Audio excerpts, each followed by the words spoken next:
Indian super ലീഗിലേക്ക് കാലെടുത്ത് കുത്തിയ സീസണിൽ തന്നെ കപ്പടിച്ച പരിശീലകനാണ് മനോലോ മാർക്കസ്. ഹൈദരാബാദിനെ ചാമ്പ്യന്മാരാക്കിയ മനോലോ മാർക്കസ് പിന്നീട് അവിടെ ഒരുപാട് സാമ്പത്തിക പ്രതിസന്ധികൾ ഉണ്ടായിട്ട് പോലും ടീമിനെ അത്യാവശ്യം മികച്ച രീതിയിൽ പിടിച്ചു നിർത്തി. പിന്നെ അദ്ദേഹം ക്ലബിനെ പാതിവഴിയിൽ ഉപേക്ഷിച്ച് ഗോവയിലേക്ക് ചേക്കേറേണ്ടി വന്നു.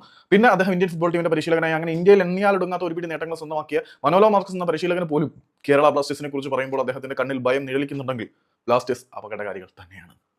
ഇന്ന് കേരള ബ്ലാസ്റ്റേഴ്സും എസ് സി ഗോവയും തമ്മിൽ ഏറ്റുമുട്ടുന്ന മത്സരത്തിന് മുന്നോടിയായിട്ട് ഇന്നലെ നടന്ന പ്രീ മാച്ച് പ്രസ് കോൺഫറൻസിൽ മനോലോ മാർക്കസ് പറഞ്ഞത് കേരള ബ്ലാസ്റ്റേഴ്സിനെ ഭയന്നേ തീരുകയുള്ളൂ. കാരണം അവർ വളരെ അപകടകാരികൾ തന്നെയാണ്. അവരെ നമ്മൾ സൂക്ഷിച്ച് തന്നെ കൈകാര്യം ചെയ്യണം. കൂടുതൽ അധികം ഫോക്കസ്ഡ് ആയിട്ടായിരിക്കണം ഈ ഒരു മത്സരത്തിനെ അപ്രോച്ച് ചെയ്യേണ്ടത്. കാരണം ഈ ഒരു സീസണിൽ മിക്ക മത്സരങ്ങളും ബ്ലാസ്റ്റേഴ്സ് വളരെ മികച്ച രീതിയിൽ തന്നെയാണ് തുടങ്ങിയത്. So they are very dangerous. അതിനോടൊപ്പം ഒരു കാര്യം കൂടി കൂട്ടിച്ചേർക്കുന്നുണ്ട്. ബ്ലാസ്റ്റേഴ്സിനെ സംബന്ധിച്ചിടത്തോളം അവർ വിജയിക്കാൻ ഉറപ്പിച്ച് തന്നെയാണ് കളിക്കളത്തിലേക്ക് വരുന്നത്. സമനില കൊണ്ട് അവർക്ക് കാര്യങ്ങളൊന്നും കിട്ടുകയില്ല. അതുകൊണ്ട് കേരള ബ്ലാസ്റ്റേഴ്സിനെ സംബന്ധിച്ചിടത്തോളം ഈ സീസണിൽ അവർക്ക് മുന്നോട്ട് പോകണമെങ്കിൽ വിജയം അനിവാര്യമാണ്. അതുകൊണ്ട് രണ്ടും കൽപ്പിച്ച് വിജയത്തിന് വേണ്ടി മാത്രം തയ്യാറെടുത്ത് വരുന്ന ബ്ലാസ്റ്റേഴ്സിനെ കൂടുതൽ ഫോക്കസ്ഡ് ആയിട്ട് കൈകാര്യം ചെയ്തില്ലെങ്കിൽ കൊമ്പന്മാർ കാട്ടരുമകളെ കുത്തി കീറാനുള്ള ചാൻസ് ഉണ്ടെന്ന് മനോലോ മാർക്കസ് പറയുന്നുണ്ട്. ഇപ്പം ബ്ലാസ്റ്റേഴ്സിനെ സംബന്ധിച്ചിടത്തോളം വലിയ തള്ളുകളാണെന്ന് നിൽക്കുന്നില്ല. കാരണം ഒന്നും ജയിച്ചില്ലെങ്കിൽ തീർന്നു എന്നുള്ള ഗതിയാണ്. സോ ഒരു മാരക ഫൈറ്റ് തന്നെ പ്രതീക്ഷിക്കാം.